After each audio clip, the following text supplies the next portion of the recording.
Friends, আজকে তো শাশুড়ি মা তো মারা গিয়েছিলো জানো তোমরা। আর আজকে হচ্ছে একাদশী, এই একাদশী পালন করতে হবে। তাই জন্য গাইস এই গরম গরম লুচি, কে খাবে গরম গরম লুচি?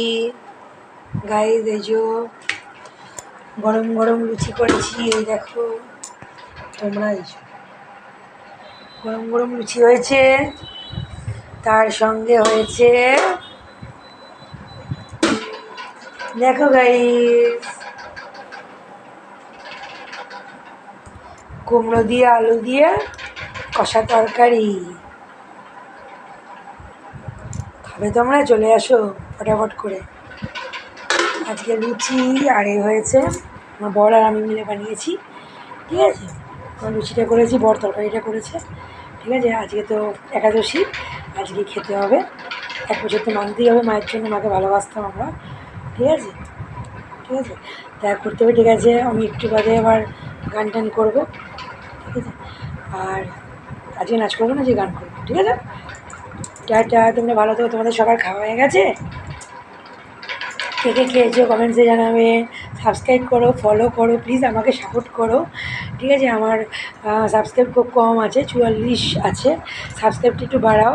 ফলোয়িং 550 হয়েছে, ফেসবুকেও 550, ইনস্টাগ্রামও 550, ইউটিউবেও তাই, ঠিক আছে। ফলোয়িংটা একটু দাও আর সাবস্ক্রাইব করতে থাকো।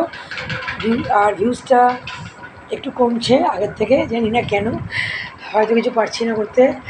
যাই হোক, যতটা পারছি চেষ্টা করছি তা তোমাদের দেখানোর জন্য, কিন্তু তাও আরও একটু চেষ্টা করব, ঠিক আছে। এখন একটু সবে তোমার মারা গেছে, তাও আমি নাচছি, এই যে আনন্দ করছি, এগুলো নিজেকে মানে কী বলবো, ভুলিয়ে রাখার জন্য চেষ্টা করছি। না, নাচাটা আমার উচিত নয়, মা মারা গেছে, নাচাটা পাপই করেছি আমি, তার জন্য ক্ষমা চাইছি সবার কাছে, ঠিক আছে। কিন্তু আমি করেছি কেন সেটা আমিই জানি। কেন আমার বড় কাজে চলে গেলে 12:30 আসবে, আমি পুরো একা, আর খুবই ভয় লাগে। আর বিড়াল আছে, বিড়ালের জন্য আমি, এই যে আমার পোষ্য বিড়াল আছে, বিড়ালের জন্য আমি বাড়িও যেতে পারবো না, যে বাবার কাছে কি 12টা থেকে 5টা অবধি থাকবো আসবো, সেরকম কন্ডিশন নেই। এদেরকে খেতে দিতে হবে, এদেরকে খেতে দেবে, না খেতে দিয়ে তো রাখতে পারবো না। তাই এদেরকে যত্ন করার জন্য তা আমি তো কোথাও যেতে পারবো না। তাই হোক, ভয়ের চোটে একটা করে দরজা বন্ধ করে আমাকে বসে থাকতে হবে, ঠিক আছে। আমার বড় যখন 12:30 আসবে, বাবাও আসবে রাত্রিবেলা শোয়ার জন্য, মাঝে মাঝে, রোজ তো ওরা আসবে না, ঠিক আছে। টাটা, ভালো থেকো তোমরা ফ্রেন্ডস, এবং খাবো।